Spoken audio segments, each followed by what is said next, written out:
இன்னைக்கு நம்ம செய்ய போறது, இந்த வெயிலுக்கு சில்லுன்னு, ஸ்கின்னுக்கு நல்லா க்ளோ தரக்கூடிய ஒரு ஹெல்தியான கேரட் மில்க் ஷேக் தான் பார்க்க போறோம். இதுக்கு நான் 1 கேரட்ட தோல் சீவி சின்ன சின்ன பீஸா கட் பண்ணி நான் வேக வச்சு எடுத்துக்கிறேன். நீங்க வேணும்னா குக்கர்ல கூட வேக வச்சுக்கலாம். முதல்ல நான் கேரட்ட மட்டும் அரைச்சுக்கிறேன். நான் வந்து கேரட்ட ரொம்ப சாஃப்ட்டாலாம் வேக வைக்கல. நீங்க வேணும்னா இன்னும் நல்லா ஸ்மூத்தா வேக வச்சுக்கோங்க.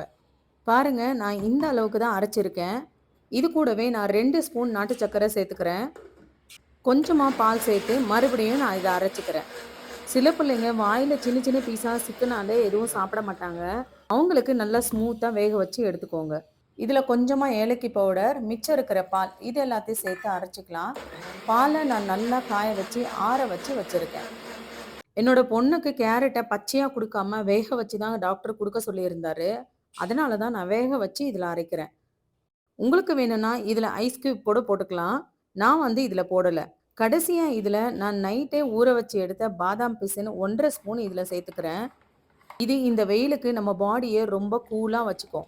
சம்மர் வெக்கேஷன்ல பிள்ளைகளுக்கு டெய்லி ஒண்ணு இந்த மாதிரி செஞ்சு கொடுங்க. இது வந்து நான் ஃபர்ஸ்ட் டைமா ட்ரை பண்ணியிருக்கேன். குடிச்சு பார்த்துட்டு டேஸ்ட் எப்படி இருக்குன்னு சொல்றேன்.